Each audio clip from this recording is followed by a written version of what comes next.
Hello guys, welcome back to my channel. চলে এসেছি আবারও একটা শর্টস নিয়ে। তোমরা দেখে বুঝতেই পারছো আমরা কোথাও একটা যাচ্ছি। তো কোথায় যাচ্ছি জানতে হলে আমাকে দেখতে থাকো, আর চলো আমি তোমাদেরকে সঙ্গে করে নিয়ে যাই। তো দেখতেই পাচ্ছ যে মামি আর দিদুনকে নিয়ে যাচ্ছিলাম কোথাও একটা ঘুরতে। তো কোথায় যাচ্ছি সেটা তো বলবো না, তোমরা আন্দাজ করো কোথায় যেতে পারি। এটা হচ্ছে একটা মন্দির, তো তোমরা সবাই একটু প্রণাম করে নাও। প্রিয় মানুষগুলোর সঙ্গে যেতে খুবই ভালো লাগে, সেটা যদি হয় দিগন্ত পথ, যেটা আর কোনো শেষই নেই। কিন্তু এই রাস্তার শেষ আছে, কিন্তু কোথায় যাচ্ছি সেটা তোমাদেরকে বলবো অবশ্যই। চলো, আর তার সাথে কি গান শুনছিলাম সেটা তোমার কমেন্টে জানাও দেখি।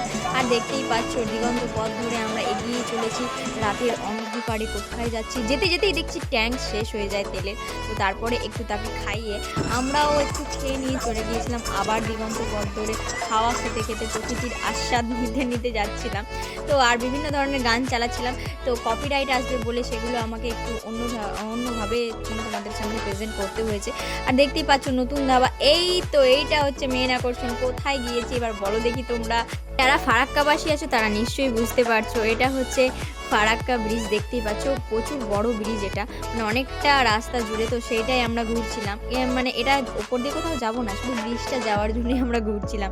তো সাথে যদি থাকে প্রিয় মানুষ, আর সাথে যদি থাকে এরকম একটা গাড়ি, আর সাথে যদি থাকে প্রিয় মানুষ, সাথে যদি থাকে এরকম একটা গাড়ি, তবে তোমার সঙ্গে কেন দিতে পারি না আমি এই রাত জুড়ে পারি।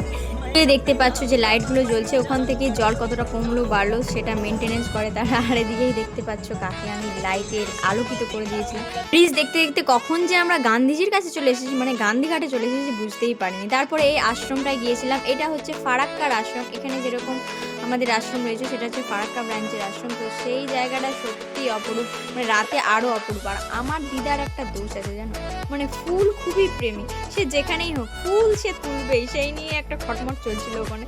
এটা হচ্ছে সেই মন্দিরটা, মানে আশ্রমের মেন মন্দিরটা, তো দেখতেই পেলে। তো তারপরে আমরা একটু ঘুরে যাচ্ছিলাম, আর বাগানটা মানে ফুলে ফুলময়। আর আমার দিদার চোখ পড়েছে ফুলের ভালোবাসার উপর। হয়তো ভালোবাসা এরকমই হয়, সেটা ফুল হোক কিংবা মানুষ, ভালোবাসা কোনো কিছুই বাদ মানে না। কি বলো তোমরা? আমার সঙ্গে একমত হলে নিচে কমেন্টে জানিয়ে দাও দেখি। তারপরে এই মন্দিরটা এসে উঠলাম, এটা হচ্ছে শিব বাবাজিও আছে আর মা সন্তোষী মাও আছে। আর গিয়ে আমরা প্রসাদও পেয়ে গিয়েছিলাম, এত ভালো লাগছিল।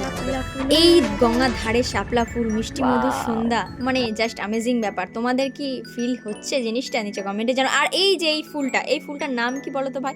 এইটা নিয়ে অনেক আমাদের ঝামেলা হয়েছে, তো তোমরাই আমাদেরকে বাঁচাও ভাই, কমেন্টে জানিয়ে ফুলটার নাম। হাতে রয়েছে হাত, চলো চায়ের দোকান যাওয়া যাক। তো কেমন লাগলো বলো? এরকম ছোট ছোট কমেডি শুনতে চাইলে আমার চ্যানেলটাকে অবশ্যই সাবস্ক্রাইব করতে হবে। আর তো আমি জানি তোমরা আমাকে খুবই ভালোবাসো। দেখা হওয়ার পর আর কী কী খেলাম আর কোথায় গেলাম দেখতে হলে পরে শর্টস দিতে হবে। Bye bye.